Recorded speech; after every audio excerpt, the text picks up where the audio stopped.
Zoom is a little bit different, so I can't see everybody. It's not like looking at the Hollywood Squares anymore. There's a thing you can click on that'll change that, Judge. I'm sure there's a lot of things I can click on that'll change a lot of things, but I'm not. Martha's gone to lunch, so I'm on my own. So I'm here. So we're online though, right, Trace? Yeah. You're ready now, sir. Top Okay. right button, So, Judge. pardon? Top right button will change your view. Oh, okay. All right. Well, let's get started. We're online. We're live. So I'll ask Commissioner Chermak if you would lead us in the Pledge of Allegiance, please. Absolutely. I pledge allegiance to the flag of the United States of America and to the republic for which it stands, one nation under God, indivisible, with liberty and justice for all. Thank you.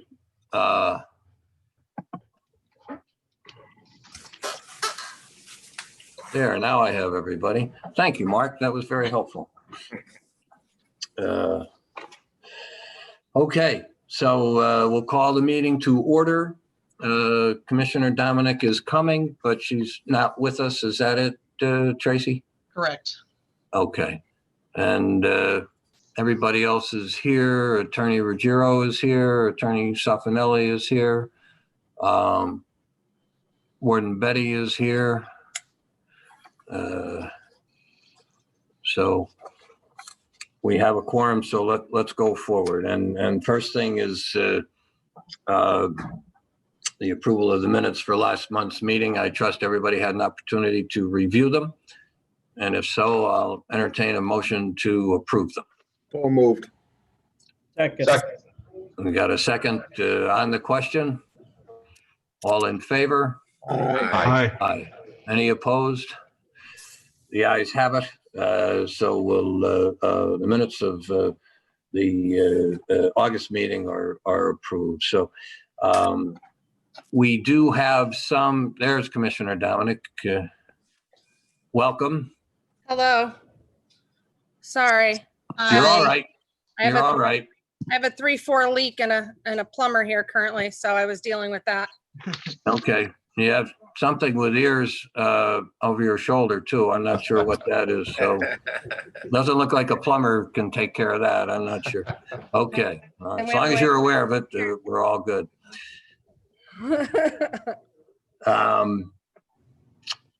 We do have some inquiries from the public, but they're not to do with the agenda items. So Right.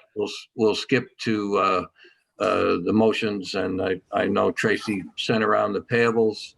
I trust everybody's had an opportunity to review those, and I'll entertain a motion to approve the payables for the Community Correction Center as well as the prison. Make a motion. I have a motion. Do you have a second? Second. Second on the question?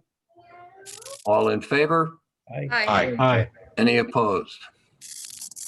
Okay, the ayes have it. The payables, the current payables are approved. So we'll turn to Controller DiBileo for his report. Mr. DiBileo? Yes, Your Honor. Controller's report for the prison inmate and canteen accounts as of August of 2020. The Controller's Office reviewed the prison inmate and canteen account reconciliations, which were prepared by the Prison Business Office for the month of August 2020, and found no discrepancies between the reconciliations and the bank statements. The balance in the inmate account was $442,452.84 as of August 31st of 2020. The balance in the canteen checking account was $478,648.51 as of August 31st of 2020. And in addition, as of August 31st, the canteen account owned 2 certificates of deposit, one valued at $15,000 even, and the other at $132,217.54, totaling $147,217.54 $217.54. And that concludes my report. Thank you, Mr. DiBileo. Any questions for the controller? I hear none. I'll entertain a motion to approve the controller's report. So moved. A second Second. on the question? All in favor? Aye. Aye. Any opposed? Okay, the ayes have it. The controller's report is approved. Next, we'll have the Community Correction Center report. And perfect timing, Mr. Jeffers joins us with his Community Corrections Center hat on. Mr. Jeffers, Good welcome. afternoon, Judge. Good afternoon, Board. Thank you. The program's totals for August 2020 are item 1, adult house arrest had 141 participants and juvenile house arrest had 5 participants. Item 2, the program's revenues for the month of August totaled $49,417.56. Item 3, our program's expenses totaled $75,245.79. Item 4, the program's completions, house arrest had 32. Item 5, program's violations, house arrest had 8. Item 6, our program's warrants, work release has 6, house arrest has 2. And our budget report, item 7, is overtime is at 53% for the year, expenses are at 56% for the year, and revenue is at 37% for the year. That is all I have, sir. Any questions for Mr. Jeffers? No. If not, I'll entertain a motion to approve the Community Correction Center report. Make a So moved. motion. I have a motion. Do I have a second? Second. Okay, on the question, all in favor? Aye. Aye. Any opposed? The ayes have it. Your report for September is approved. Mr. Jeffers, thank you. Thank you, sir. Thank you, Board. And we'll come now to the Warden's report. Warden Betty? Good afternoon, Board. How's everyone? Good. Good, thank you. In-house population, the average daily population for August was 571 inmates, 396 were county inmates. As of September 10th, we had 599, 525 were adult males, 68 were adult females, and we had 6 juveniles. And the population of U.S. Marshal Service detainees as of the 10th was 172 detainees. Currently, our correctional officer numbers break down to the following. We have 164 officers on shift, 2 on workers' comp, 2 on administrative leave, for a total of 168 full-time officers. Budget as of August 31st, revenue was at 44% and expenses were at 66%. Inmates at or past their minimum dates, we're down to 9. That's a great sign. Of the 9, 1 has no home plan. 4 have home plans submitted and are awaiting approval. 3 have been remanded for the balance of their sentences, and 1 has had parole denied due to misconduct, and he needs to reapply for parole. Extraordinary occurrence reports. There were 3 in the month of August. On August 3rd, a county inmate became physical with officers and was placed into the emergency restraint chair for the safety of the staff and the inmate. Also on August 3rd, a state prison sentenced inmate had vandalized his cell and was refusing to comply with orders to move him out of the cell and into another cell. And staff had to use the pepper ball launcher and physically extract this individual from the compromised cell. This inmate was then placed into the ERC for his safety and for the safety of the staff. And the third and final one for the month was on the 10th. A county inmate was refusing attempts of the committing agency to be brought in through our booking area. Our staff brought the emergency restraint chair outside to safely place the inmate into it and wheeled her into the booking area for processing purposes. Another good indication is PREA. We had no PREA investigations in the month of August. And this concludes my report. Thank you, Tim. Tim, would you comment on the recent article in the paper about a positive COVID test for an inmate that was transferred? Sure. Whenever we're transferring anyone to a state correctional institution, we have to conduct a COVID-19 test to ensure that they are negative. And we did so. We tested this individual on August 31st. His results came back negative, and we transferred him on September 4th. He was retested, for lack of a better term, once he was at the state on the 7th. He was tested, and he came back positive from their test. We haven't been able to make a determination where he contracted this, or even if this was a false positive that he got from the state. So we're taking precautionary steps, and we took everybody that was in the housing unit he was housed in, and we've tested them. Right now, we're awaiting the results of those 50 tests that we did. So right now, we don't have anybody, including this individual in the state prison, who's symptomatic.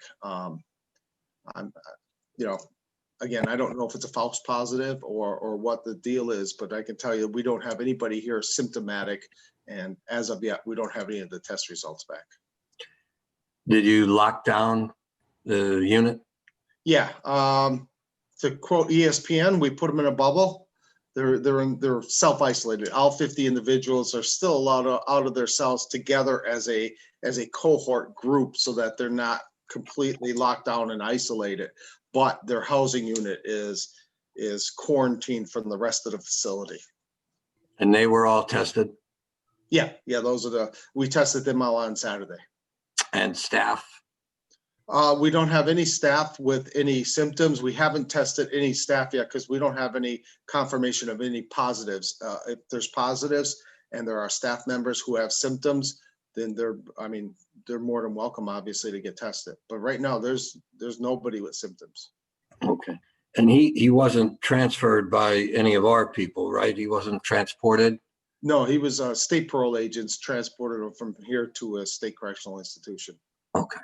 And they've been notified. Those two individuals are aware, the ones that did the transport. My mute. Oh, no. Anybody else have any questions for the warden on his report? Oh, Okay, no questions, then I'll ask for a vote or a motion to approve his report. make a motion? Have a second? Second. On the question? All in favor? Aye. Any opposed? Okay, the ayes have it. Thank you, Warden.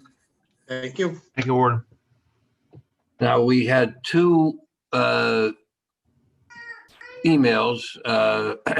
Tracy notified, and I asked Tracy to circulate them to everybody. Trace, would you read the first one, please? I think it's from Bev DeVaros. Yes, the first one is from Bev from Scranton. She says, "Dear friends, as you know, we were offered free of charge the AA and purpose-driven life books to any inmate upon request to have his or her personal copy of either or both books. Colleen Orzel said the cases of items have been received and will be distributed by counselors. Colleen has posted flyers and notices in the faculty and messages on the tablets. Also, I again suggest that the many good books that are stored in the prison and already on book carts can be easily distributed by a few COs on a weekly basis. Consider that our entire Scranton Police Department has 147 officers to serve our city's population of 77,000. Compare that to 174 COs in the Lackawanna County Prison with a population of 600 or so inmates. The inmates, of course, are locked up these days, and the COs do not have to escort prisoners to program services or visitation. So there should easily be opportunity to distribute books. I am available to offer suggestions by phone. One such suggestion is to follow the guidelines of the Albright Library and to put the collected items aside for 72 hours before returning them to the carts as a safety measure. Thank you." And that was from Bev DeBarros. Okay. All right. And thank you, Bev, for your input, and we'll take that under consideration. Commissioner Domenick, you wanted to say something? Yeah, I have talked to Warden Betty and Deputy Warden Shanley about books on many of occasions, right, Warden Betty? Yes, sure. And right now, what Deputy Warden Shanley is dealing with is the books are used to communicate between inmates, which is a security problem. They're also used to transfer drugs that have been liquefied, which is a problem. So it's not that we do not want the inmates to have access, but we need to make sure that when we do it, it's done in a secure fashion. And considering with COVID and everything, it hasn't taken top priority. Secondly, I do believe the tablets have that we approved have some content on it. So it's not like they're shut off completely. They do have access, right, Tim? Yes. Okay. Okay. Thank you, Commissioner. You're welcome. Tracy, the other email, I think, Yes. Dr. Bressler. Yes, Dr. Stephanie Bressler of Scranton. As part of Commissioner Debbie Domenick's update on prison security during the August prison board meeting, she reported that contact visits are being eliminated. What is each board member's position on this decision to eliminate contact visits? I request that this decision be reconsidered and contact visits be continued when prison visitation resumes. Contact visits are especially important for incarcerated parents and their children. Documented evidence exists that contact visits that allow family interaction can help heal parent-child relationships and mitigate the trauma of parental incarceration for both the inmate and family members. Family visits are also related to improved inmate behavior and the reduction of recidivism. I ask Commissioner Domenick and other prison board members to support balancing security with the needs of incarcerated inmates and their families. And that's it. I guess I'll address first and then everybody on the board can, if you want to tell your position, but basically we had to look at whether the risks outweighed the benefits, vice versa. And the bottom line is that drugs are one of the main source of drugs being brought into the prison is through contact visits. We do have a correction officer who would be in the room. However, even if we told them, no hugging, no touching, no this, no that, it would start an issue between the visitors and the COs and the inmates. So it wasn't even in a controlled setting. So what we have done is Deputy Warden Langen Warden Betty and Deputy Warden Shanley, when speaking to them about it, they both agree that if there is extenuating circumstances, such as a death in the family or a severe illness or something that you would not want to tell somebody along with everybody else, you could, under those circumstances, if approved by them, have an actual contact visit. However, there are 4 rooms that attorneys use that are away from the main visiting area. So those can be accommodated or utilized to accommodate the needs as well. And it's more private. So it is a privilege to have a contact visit. And unfortunately, that privilege has been abused. And, from my perspective, when someone is loves an addict, that's hard enough. And then on top of that, they get arrested. That's even terrible. But at least they would think that they would have the solace of knowing that while they're incarcerated, they'd be safe. And unfortunately, we can't say that, or we're trying to say that. Maybe now we can, because Deputy Warden Shanley has been working overtime, but we can't have drugs in the facility. And over the last at least the last month, we've had numerous inmates who tested positive for spice, Suboxone, crystal meth. We just can't have that. So in my opinion, I do believe, and speaking with Tim, I'm not going to speak on his behalf, but I do believe, and it's not an extended facility, it's a county jail. And no one is more empathetic than me. I'm not trying to be hard on this issue, but the bottom line is security has got to become number 1 at that prison. And that's part of it. Thank you, Commissioner. If I may, I share Commissioner Domenick's concerns. I do believe security has to be the paramount concern while we do try to balance quality of life. We know drugs exist in the prison despite our efforts to keep them out. And one feeder of those drugs are the contact visits. So in order to reduce or eliminate drugs in the prison, this has to be temporarily suspended. I agree it's a privilege, and unfortunately, when the privilege is abused, there need to be measures to have more strict security. And right now, this is at least stopping one source of the infiltration of drugs, illegal drugs, into the prison. And we need to do whatever we can to stop the drugs in the prison. Warden? Well, as whether the board's aware or not, we haven't had any contact visits for 6 months now because of the COVID-19 crisis. Commissioner Domenick's right in that this is essentially a short-term holding facility. Our average length of stay is 60 days. By our own standards, in order to qualify for a contact visit, you have to be here 30 days misconduct free anyway.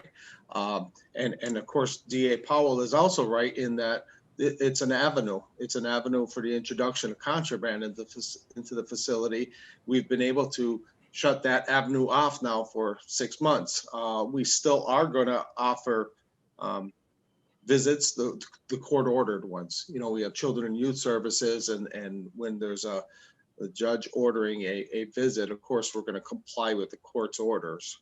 But for the time being, I'm just kind of looking at it like it's a moot point at this point in time, because we're not open for business as far as even consideration for contact visits with the crisis going on, with the pandemic, nationwide pandemic going on. I don't see an end to it.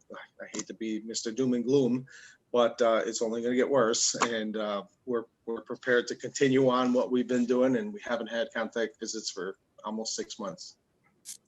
Warden, has there been any drug activity since the contact visits have been stopped? There's multiple sources. So yeah, I'm not going to sit here and deny that that there hasn't been an issue. There's always an issue. That's one of the constant battles that you're fighting, is that you're trying to get a step ahead of where those individuals are at. And Gary, just so you know, we have changed the mail system. Initially, we just threw out the envelopes because drugs were being liquefied under the stamps and in the seams. But then they were still, we had a lot of inmates testing positive for Suboxone. They were somehow liquefying them or slipping them in between pages. I don't know how exactly it's done. So now we have the mail officer scanning the mail, and it will go onto the computer. They showed me when I was over there the other day, and then the inmate can access their mail via the tablet. So they never get the actual piece of mail. So they're entitled to mail, but they're not entitled to, you know, they don't have to be given that paper. And that, I think, is going to also reduce the amount of drugs coming in by completely revamping the mail system. And then finally, Deputy Warden Shanley and Warden Betty have been working seamlessly at not only investigating inmates who they deem to be potentially in possession of contraband, but also employees. So we are taking a zero tolerance stance on this, and it may seem harsh and all at once, but it needed to be done so people stay safe in that prison. Yeah, for the record, you know, once the virus has calmed down, I would be in favor of contact visits if we can do it, you know, without any drugs and you know, safe of the virus somehow. Well, I don't think anybody disputes the benefits of contact visits. It's just a matter of that in some instances they're being abused, and so you know, I think the appropriate word is, I think, was used by our district attorney when he said they're suspended. I'm not sure that they're, using the word eliminated implies that they're never coming back again. I think we all hope that at some point they'll be reinstituted, but it's got to be done properly and it's got to be done safely. And certainly now, when we're in the midst of the pandemic, I think that's just another avenue for the virus to enter the prison. And we've been extremely blessed so far that, we've only had some isolated instances of the pandemic, one staff and one inmate who was transferred. So we're pretty lucky. And Gary, Yes. there is a CO literally in the room, but they don't have arresting powers. So if they tell somebody not to do something, don't touch, don't hug, don't this, don't that, and the party visiting or the inmate gets irritated, it puts our correctional officer at risk. So, I mean, I'm not saying that we're never going to have contact visits again. I just think that we have bigger issues to deal with. And this was one way of us at least eliminating some drugs coming in. And hopefully down the road, if we clean it up, we can revisit the issue. That's, I'm assuming, what Ward and Betty would like to do as well. But I think as of right now, it's a privilege again, and it's being abused. And it really is for the safety of the inmates. Yeah, sounds good. Well, Anybody else? Judge, I concur with District Attorney Powell and Commissioner Domenick. In the very near future, we're going to have deputy sheriffs placed at the prison at the lobby area. Somebody mentioned that these contact rights, it's not a right, it's a privilege. I agree with that. And if it's being abused, I think it should be suspended, because safety and security over at the prison should be our #1 priority. Having said that, I've been at the prison this morning. Ward and Betty is aware of that. We set up equipment over there to get prepared to start the process of letting people in through my deputy sheriffs. We have a follow-up meeting Friday at 9 o'clock in the morning, but you'll be seeing deputy sheriffs in the lobby area of the prison starting in the very near future. And I'm sure there are benefits of contact visits, but I don't think it's appropriate right now to have that in light of all the issues going on at the prison. Maybe at a later date, we could revisit that, see how things go. But for now, I think Commissioner Domenick and District Attorney Powell hit the nail right on the head. Thanks, Sheriff. Anybody else? Okay. Anybody have any other business or any new business? All right, then. If not, I'll entertain a motion to adjourn. So moved. And a second? Second. Okay. On the question, all in favor? Aye. Any opposed? Okay. We are adjourned. Thank you, everybody. See you, everyone. As Have a always, great day. Tracy. Thank you. Hey, guys. Okay.